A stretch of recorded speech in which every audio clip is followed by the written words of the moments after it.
Assalamualaikum warahmatullahi wabarakatuh. Alhamdulillahi rabbil alamin. Segala puji hanyalah milik Allah subhanahu wa ta'ala yang menciptakan kita, mengurus, menguasai, menggenggam, menentukan segala-galanya. Apa yang Allah kehendaki pasti akan terjadi tanpa bisa ditolak, dicegah, dihalang-halangi, diperlambat, dipercepat oleh siapapun. Apa yang Allah tidak kehendaki tidak akan pernah terjadi, walaupun seluruh makhluk di bumi dan langit bersatu untuk mewujudkannya. Penguasa takdir hanya satu, yaitu Allah subhanahu wa ta'ala. Innallaha ala kulli syai'in qadir. Allahumma salli ala sayyidina Muhammadin wa ala alihi wa ashabihi ajma'in. Hadirin, kita tetap melanjutkan tentang bahaya nafsu ini. Surat apa? Surat Yusuf ayat 53. Kalau kita sudah mengenal nafsu, bahwa setiap orang tergelincir berbuat maksiat, berbuat dosa, berlalai, malas, melakukan beragam kesalahan, mengundang berbagai masalah, penyebabnya adalah diperbudak nafsu, memperturutkan nafsu. Ingat baik-baik itu ya.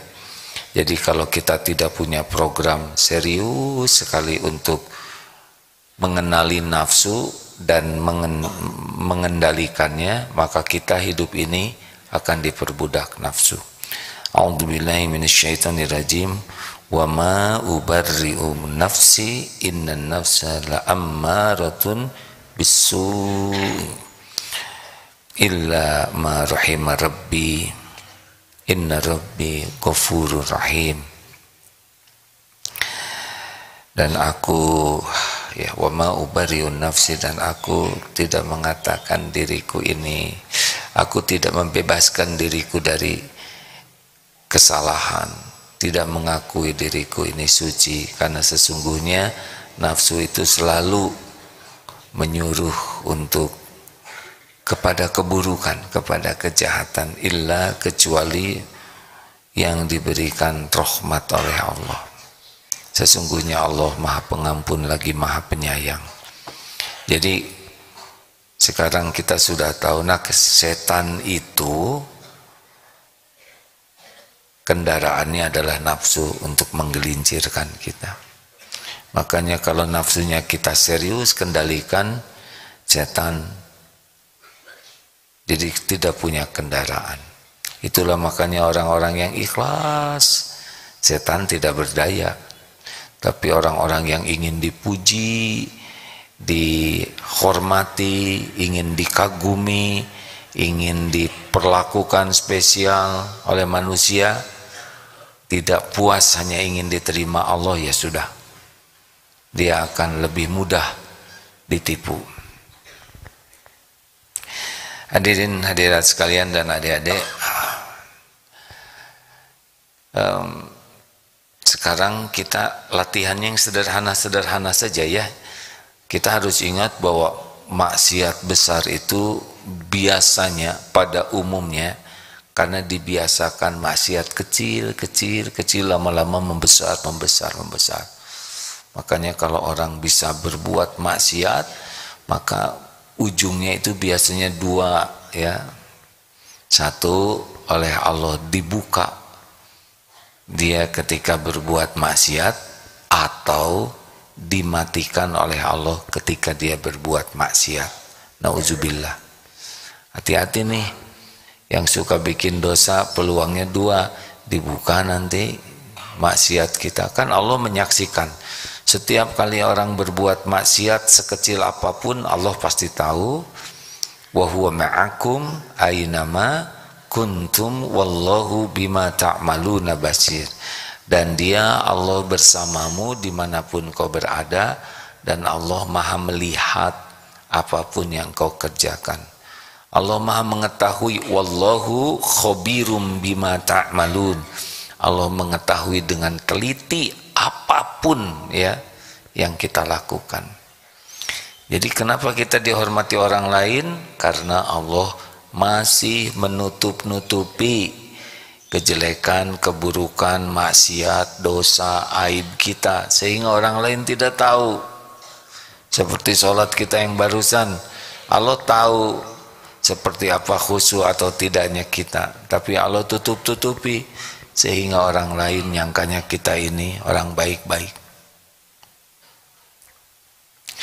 Nah, latihannya bagaimana sekarang? Ya sederhana ini ya, karena ini ya pelajaran santri. Jadi ayo kira-kira mana yang Allah suka. Nafsu maunya melakukan sesuatu yang tidak Allah sukai. Contoh, adik-adik, kira-kira kalau malam ini tahajud ya, nafsu sukanya kita tahajud atau tidur? Jawab. Tidur. Kalau bangun nafsu, ini kalau kan ini dibangunkan di pesantren, dibangunkan tidak?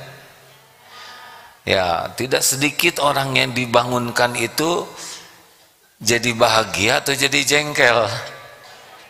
Nah, tuh nafsu tuh nggak suka. Padahal sepertiga malam terakhir itu adalah saat yang sangat-sangat spesial. Hotline, jalur khusus.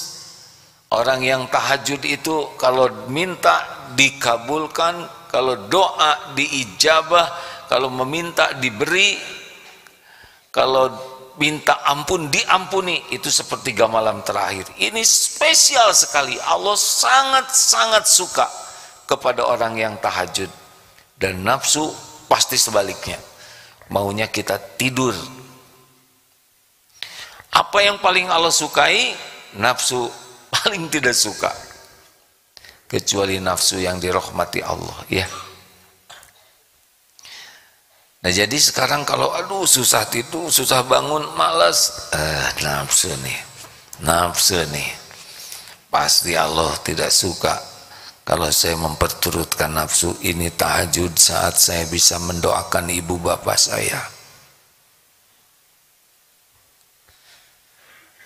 Saya hutang budi yang tidak akan terbayarkan sampai saya mati. Ada sesuatu yang tidak akan pernah terlunasi. Hutang kita kepada orang tua. Apalah artinya tidur nyenyak dibanding dengan doa kepada ibu bapak saya. Siapa tahu dengan doa ini ibu bapak menjadi lebih bahagia, lebih tenang, lebih terpelihara.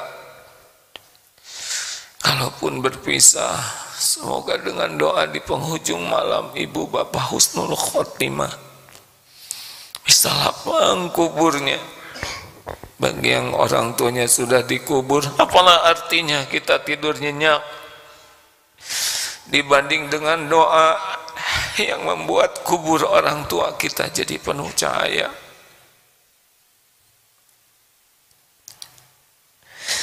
Siapa tahu orang tua kita sedang menjerit di kubur, sedangkan kita tidur nyenyak. Padahal doa di penghujung malam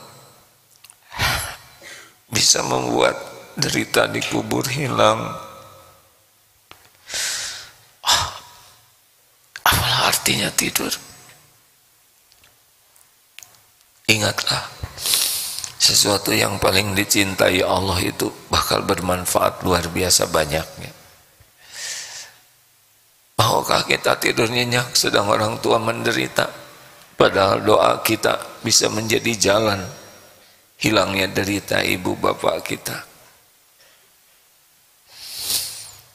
Doa di penghujung malam, jangan lewatkan semalam pun, karena banyak yang akan diubah oleh Allah dengan doa-doa di penghujung malam. Walaupun nafsu mengajak tidur, tidak. Ini saat penting dalam hidup. Saat saya bisa berbakti kepada ibu bapak saya walaupun fisiknya berjauhan, tapi doa bisa mendekatkan. Adik-adik, sayang kepada orang tua, jangan sia-siakan waktu tahajud. Doa yang terbaik, doa yang sangat banyak, berulang-ulang, jangan pernah bosan. Pernah ada seorang ulama yang menasihati muridnya, kalau doa ke orang tua sehariannya sekali atau setiap habis sholat hanya sekali, sepertinya dia masih belum termasuk anak yang berbakti, masih berbuat buruk kepada orang tua. Ditanya, berapa kali engkau mendoakan orang tuamu? Saya habis sholat, Rabbik firli wali walidayya. Walaupun 5 kali, masih belum benar, belum berbakti. Kenapa? Coba doakan orang tuamu, Rabbik firli wali walidayya warhamhuma kama rabbayani shaghira. Sebutkan sebanyak yang kau inginkan, 5 kali. Rabbik firli wali walidayya warhamhuma kama rabbayani shaghira. Sampai 5 kali. Capek tidak? Tidak. Keluar keringat tidak? Tidak. Badan sampai letih tidak? Tidak. Hanya itu yang kau lakukan kepada orang tuamu. Sedangkan orang tuamu kepadamu, apalagi ibumu, malah hamil berat, tiap hari menanggung berat sampai saat lahir. Lahir mempertaruhkan nyawa, sakit tidak terkira. Waktu kecil terus dijaga, disusui, dilindungi, diselimuti. Wah, siang malam kamu cuma Rabbik firli wali walidayya warhamhuma kama rabbayani shaghira. Makanya anak yang sedikit sekali mendoakan orang tuanya, ini belum termasuk anak yang tahu bakti, tahu balas budi. Adik-adik, sayang kepada ibu bapak. Mau ibu bapak menderita tidak? Jawab. Mau ibu bapaknya su'ul khotimah? Jawab. Mau orang tuanya disiksa di kubur atau masuk nauzubillah ke dalam neraka? Mau tidak? Doa anak di saat-saat mustajab itu luar biasa. Maka kalahkan nafsu agar kita bisa memperbanyak doa di saat-saat yang sangat istimewa, di antaranya di penghujung malam. Harusnya lihat sepertiga malam terakhir tuh, aduh, ya Allah, nanti malam bakal ada spesial. Jadi kalau mau tidur tuh senang sekali membayangkan saat-saat tahajud. Sesuatu yang ditunggu oleh kita dari hari-hari kita tuh diantaranya tahajud. Karena inilah saat super mustajab. Allah janjikan doa kita menjadi doa yang diijabah. Begitulah, nafsu tidak suka, tapi Allah suka. Jadi kalau ada yang membangunkan harusnya jengkel atau syukur? Syukur. Nah, apalagi lagi tahajud nih ya, pasti wudunya culak-colek aja. Sempurnakan wudu, karena sempurnanya wudu itu mengantarkan kepada kesempurnaan sholat. Allah lihat kita waktu wudu yang paling bagus. Tapi kalau santri mungkin kalau antri kamar mandi harus mandi jam 3, berat ya? Halo? Berat ya? Tapi bagi yang memungkinkan, coba saja, tidak wajib. Tapi kalau ingin sholat tahajudnya lebih fresh, lebih seger, mandilah, pakai baju yang rapi, pakai harum-haruman, pakai sajadah yang nyaman. Oh, itu tahajud itu harusnya menjadi sesuatu sekali, karena itulah saat yang sangat disukai Allah bagi kita sesudah sholat fardu. Ayo adik-adik, tahajudnya perbaiki. Nah, biasanya wudunya jelek, sholatnya ikut jelek. Makanya waktu wudu itu yang bagus, tidak usah berlebihan. Kemudian kalau sedang sholat tahajud, usahakan berikan surat-surat yang terbaik dengan suara termerdu, dengan bacaan tertartil, ya. Jangan sampai Assalamualaikum warahmatullahi. Hati-hati. Justru tahajud itu Bismillahirrahmanirrahim. Alhamdulillahi rabbil alamin. Ar-Rahmanir-Rahim. Dinikmati walaupun bacaannya belum hafal yang panjang-panjang misalkan. Nah, kalau hafal panjang, nikmati yang panjang. Wasari'u ila maghfiratim min rabbikum wa jannah. Fabi ayyi ala'i rabbikuma tukadziban. Maka nikmat Tuhanmu manakah yang kau dustakan?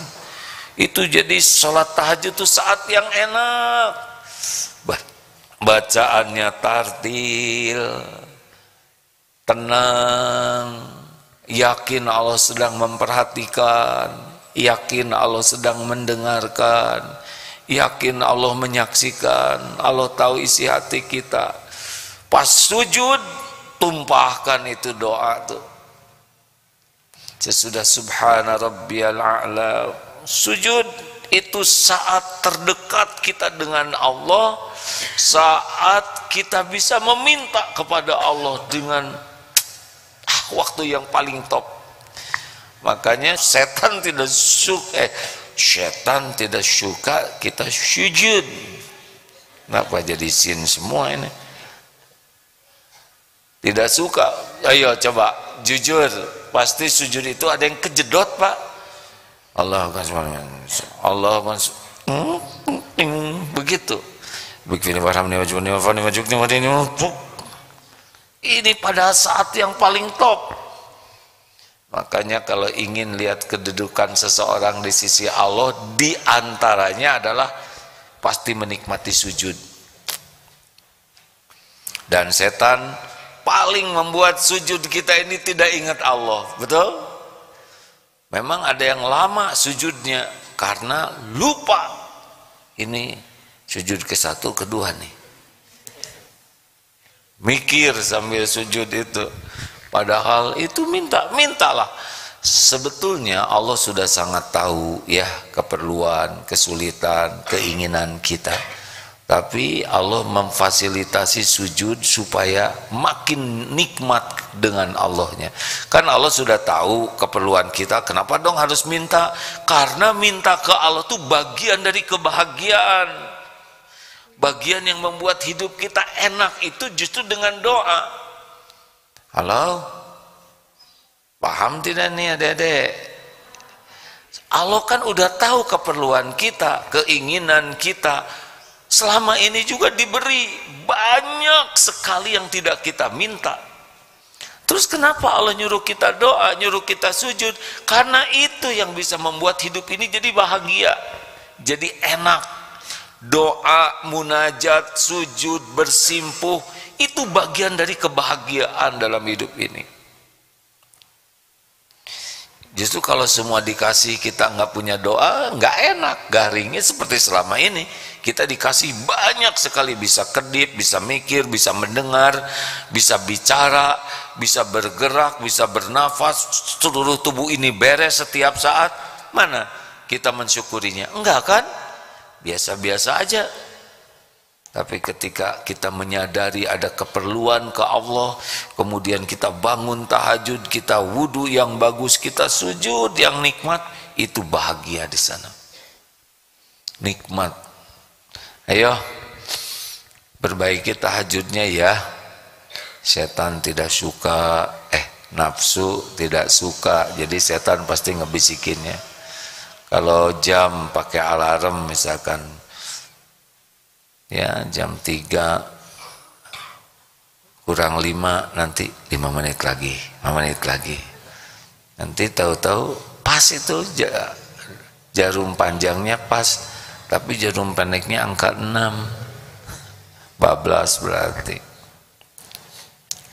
Ayo bacanya waktu sholat diusahakan setartil mungkin ya. Jangan ngegerenyem.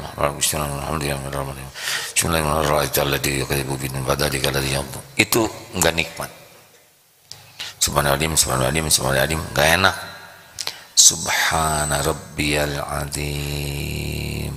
Subhana rabbiyal azim wa bihamdih. Ada yang wa bihamdi atau subhanakallahumma rabbana wa bihamdik. Astaghfirullah, Allahumma gfir.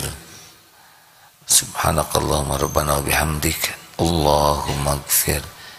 Rabbi gfirli warhamni wajburni warfa'ni warzuqni wahdini wa'afini wa'fu anni. Allahu akbar. Aduh, itu enak hadir. Katanya begitu, kata teori, kata orang-orang yang sudah menikmati qiyamul lail. Nah, lawan nafsu yang membuat kita malas tahajud, lawan nafsu yang membuat wudhu kita ala kadarnya, lawan nafsu yang membuat persiapan tahajud kita jadi nggak bagus. Ada yang memperbaiki sajadah tuh pakai kaki, sepak aja ujungnya tuh. Kira-kira padahal Allah melihat itu, adab tidak bagus ada begitu. Usap kan Allah melihat kita sedang wudhu, Allah melihat kita lagi menyiapkan tempat sholat, tempat sujudnya pakai pengharum supaya enak. Ya Allah, mungkin kita tidak 11 rakaat ya, tetapi 2 rakaatnya itu 15 menit. Jadi sebetulnya yang paling penting bukan banyaknya, tapi kualitasnya.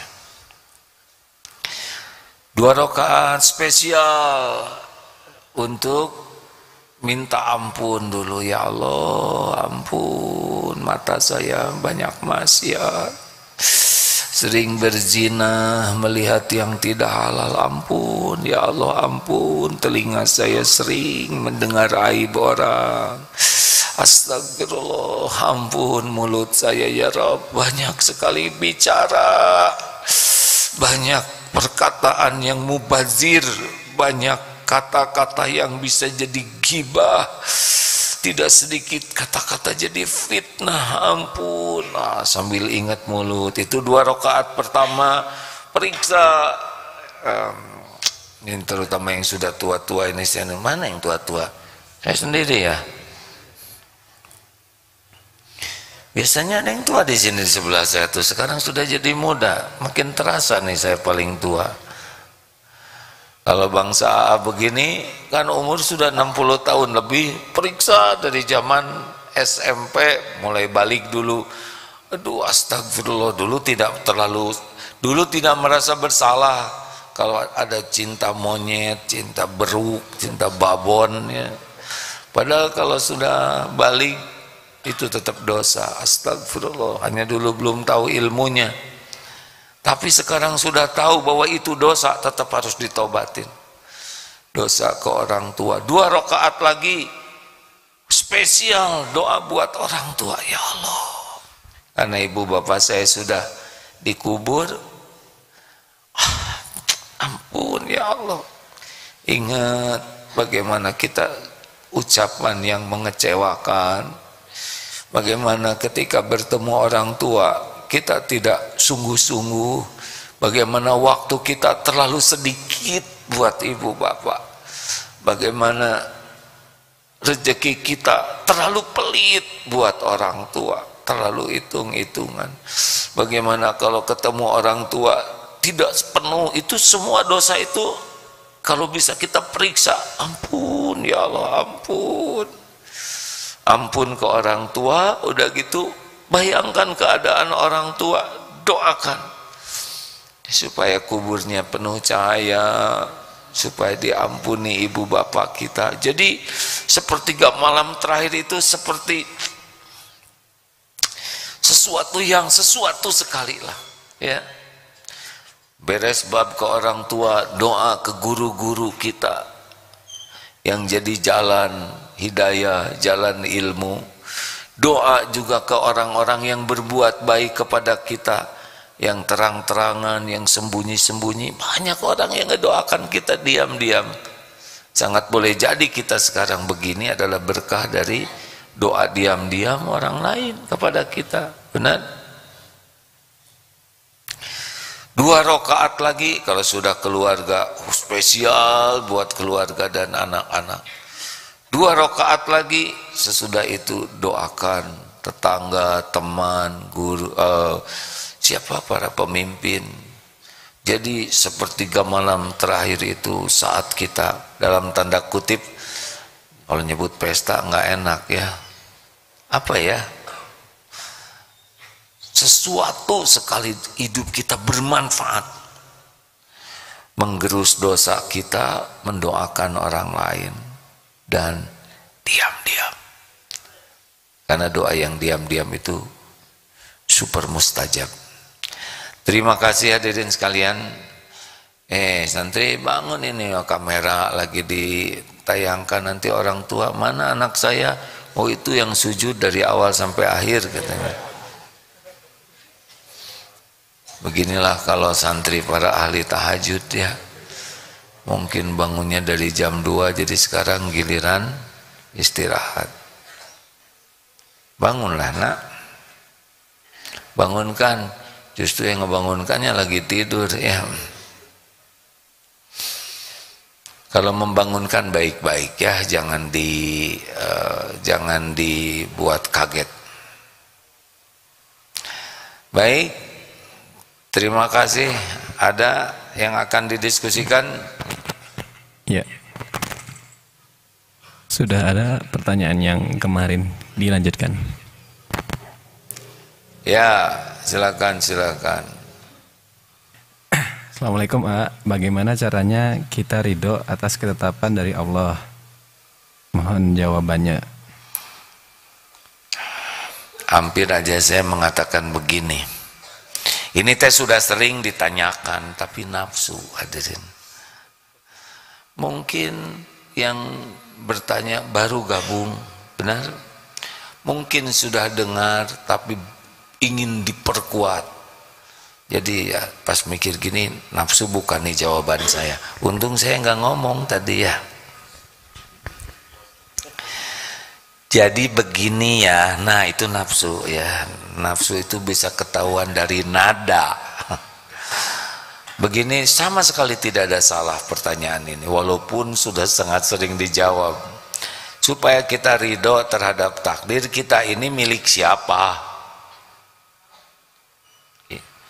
Kita harus tahu bahwa kita ini milik Allah.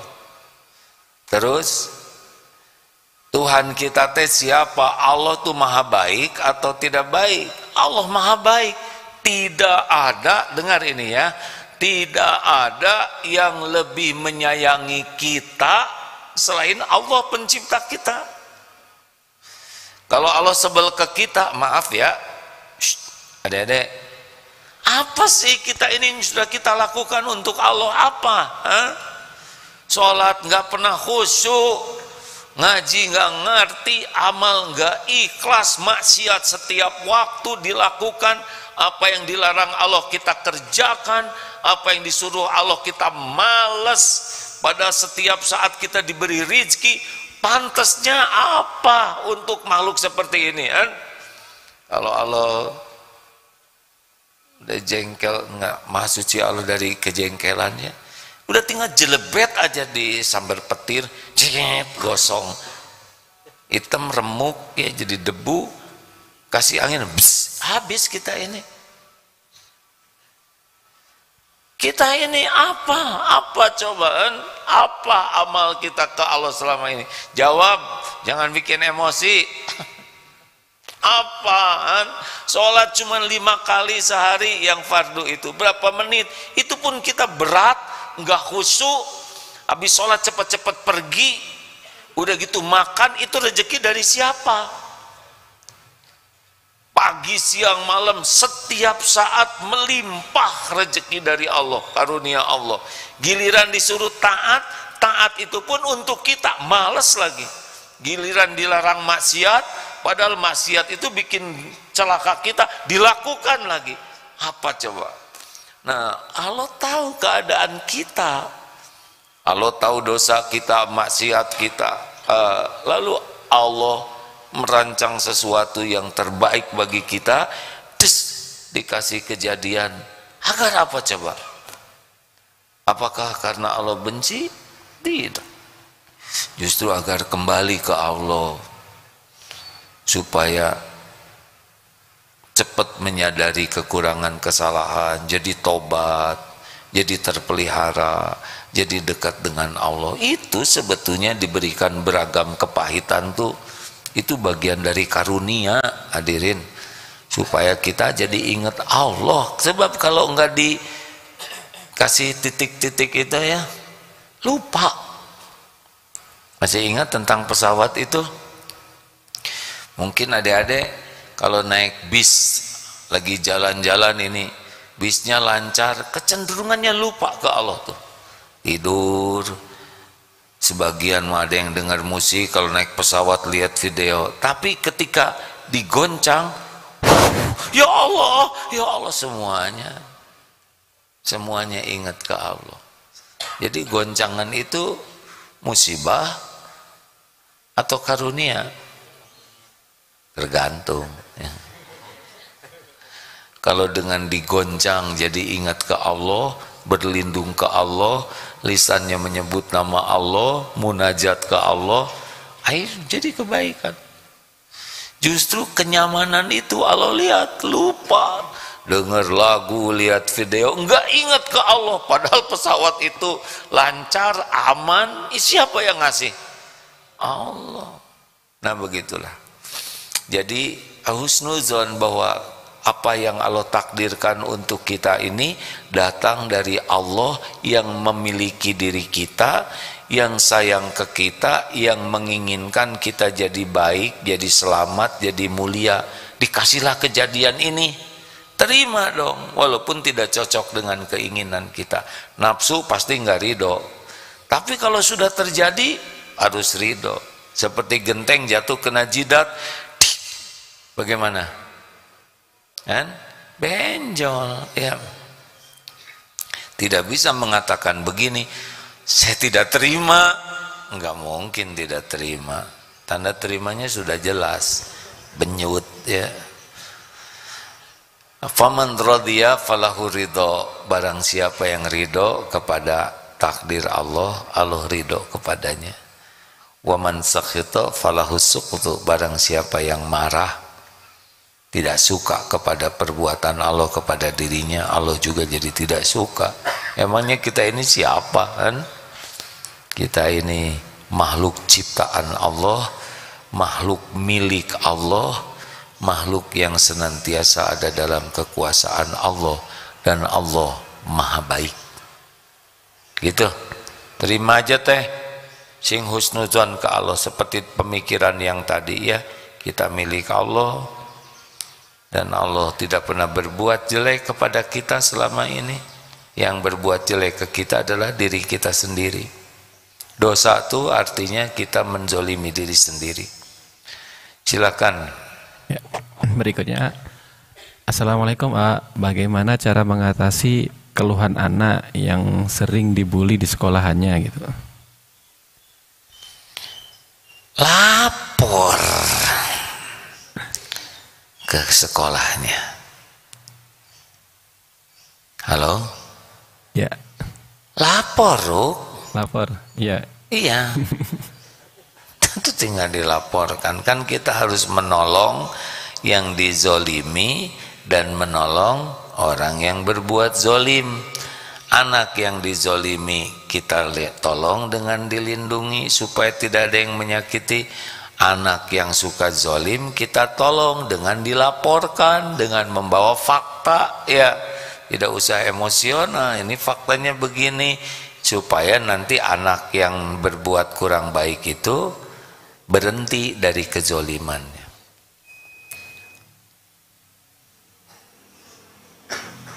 Rok, Siapa? ada lagi? Ada A. Kalau saya gampang emosi kalau ke keluarga, tapi kalau ke orang lain bisa menahan, tidak emosi. Kenapa ya? Dari Facebook ini. Ya, jangan emosi. Ada lagi, Rok? Enak pisan ngejawab kayak gitu ya. Bagaimana supaya saya hidup bahagia? Ya. Sing bahagia. Gini ya, justru itu dia nih. Yang paling berhak mendapatkan akhlak terbaik kita itu justru yang paling ada, yang paling dekat, ya kan? Keluarga, orang tua. Maka sebaik-baik lelaki itu yang paling baik kepada keluarganya. Bukan berarti keluar harus jelek, tapi jangan dibalik. Ada yang suka pelit tuh, hadirin. Kesana sini ngasih uang, ngejajanin, traktir ke orang tua, hitung-hitungan. Salah itu. Kalau ke orang tua justru harus yang terbaik, ya. Sedih ini, orang tuanya sudah pulang. Jadi sekarang gimana dong kalau orang tua sudah wafat? Ya harus perbaiki diri sekuat tenaga supaya termasuk anak yang soleh. Itu bakti ke orang tua. Yang kedua, perbanyak doa, lebih banyak lagi, terutama di saat-saat mustajab. Terus ingat ya, yang tadi 5 kali Rabbik fili wali walidayah tuh ternyata nggak capek. Apalagi cuma sekali Rabbik fili wali walidayah, harus Rabbik fili, ampuni orang tua saya ya Allah, sayangi keduanya sebagaimana keduanya menyayangi saya. Khusyuk tidak doanya. Nah itu bagian dari bakti. Yang ketiga, mulai sedekah. Kalau sedekah wakaf jangan atas nama diri sendiri aja, atas nama ibu, atas nama bapak, atas nama orang tua. Karena kita bisa sekolah juga, syariatnya dulu orang tua yang ngebiayain kita sekolah, benar? Sekarang ibu bapak sudah wafat, wakaf untuk masjid ini atas nama orang tua saya, wakaf atas nama ibu bapak saya, sedekah. Itu termasuk yang dibenarkan, yang AA pahami dan yakini, ya. Jadi kalau sedekah jangan, nih saya sedekah, jangan. Nanti kita kebagian juga pahalanya. Apalagi adik kakak ibu bapak, sanak saudaranya, ingat-ingat, perhatikan. Jangan sampai ke sana sini kita sedekah ke adik, ayah enggak, ke orang tua, ke kakaknya, saudaranya. Perhatikan. Itu diantaranya. Sahabat-sahabatnya juga. Itu diantaranya, ya. Ruk.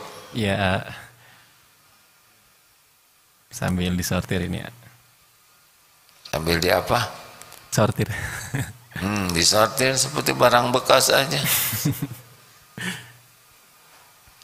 Nah, ayo latih terus tentang nafsu itu ya. Jadi jangan kalau mau bicara ini ngobrol ini nafsu enggak nih? Nafsu enggak nih? Kalau mau ngobrolin diri ini nafsu atau bukan? Kalau kira-kira ini mah nafsu nih, pengen dipuji, diem. Ini apa maksud saya nih berkata ini, cerita ini? Oh pengen dikagumi, diem.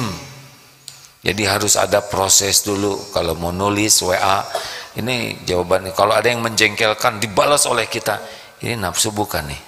Nafsu, jangan dipijit send, ya. Udah nulis aja gitu. Tapi jangan di send. Karena kalau di send, nambah nanti masalahnya. Ya. Kalau ada yang lagi nasihatin kita, coba yang benar dek, kerjakan ini dengan baik. Kita mau menjawab, padahal kita salah, tapi mau ngebela diri, nafsu atau bukan? Jawab. Ini ada sampah, iya bu, ini sebetulnya saya juga udah mau ngambil dari tadi, udah kelihatan, cuma kan saya harus zikir. Alasan. Ya saya salah, insya Allah saya akan perbaiki, saya mohon maaf. Nah gitu, nafsu tuh maunya bela diri terus, nggak mau dikritik, nggak mau dikasih masukan, nggak mau dikasih saran, curiga terus. Nafsu capek hidup dengan nafsu tuh, tidak tenang. Hidup mengendalikan nafsu yang membuat kita tenang. Halo, terakhir. Iya. Assalamualaikum, izin bertanya jika. Waalaikumsalam warahmatullahi wabarakatuh. Ruk, pada waktu nyebut salam teh dijiwai ya, Assalamualaikum ya. Ya, kan itu doa. Saya juga menjawabnya harus pakai hati. Waalaikumsalam warahmatullahi wabarakatuh. Sambil menjawab tuh hati kita tuh ingin supaya yang bersangkutan diselamatkan, disayangi dan diberkahi Allah. Jangan hanya bunyi begitu. Silakan. Ya. Izin bertanya, jika ada saudara yang selalu menonjolkan dirinya terus menerus, bagaimana menyikapinya? Ya ditekan gitu ya. Nafsu aduh. Jadi gimana ada saudara yang menonjol gitu? Ya ini sebenarnya pertanyaan yang kemarin yang belum selesai. Bahasannya tentang menonjolkan diri tidak pada tempatnya. Oh, menonjolkan diri tidak pada tempatnya berarti ambeien. Dioperasi, Ruk, bawa ke dokter ya. Jadi kalau ada orang yang misalkan keluarga, temen, pamer, saya ini dulu punya ini loh, dan kita juga tahu bahwa ini tuh lagi ujub, lagi sombong. Tahu nggak kenapa kita bisa menilai itu jelek?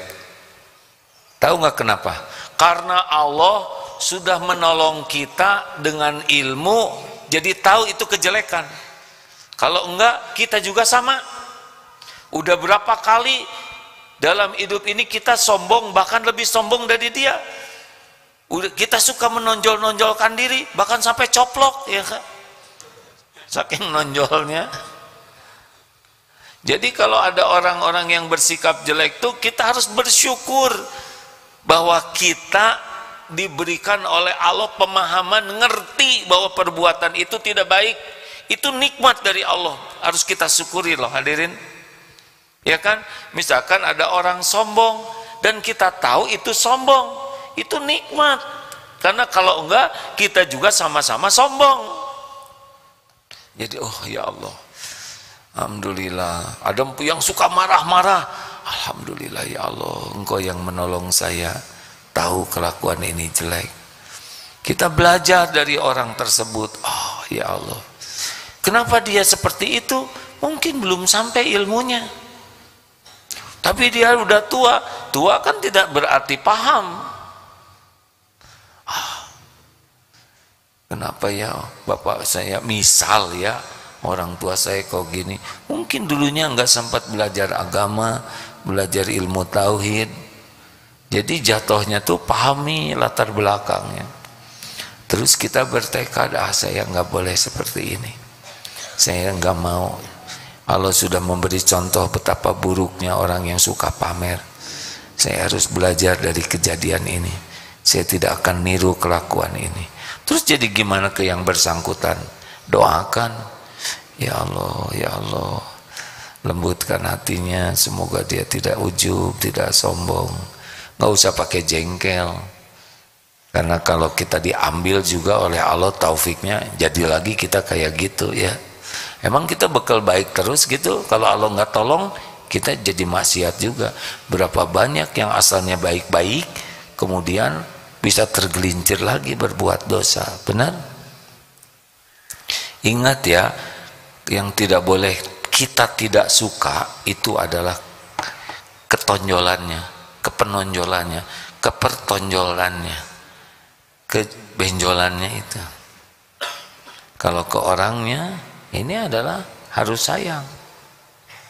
Kan kalau orang berbuat seperti tadi, wah pamer, sombong.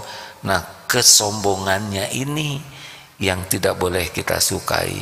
Kalau ke orangnya tetap harus sayang. Nah, dia saudara kita, dia keluarga kita, orang tua kita, masa kita jadi sebel? Betul tidak?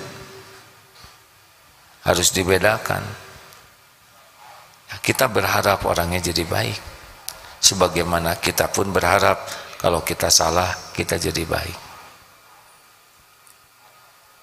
Semua teh harus dengan mengendalikan diri.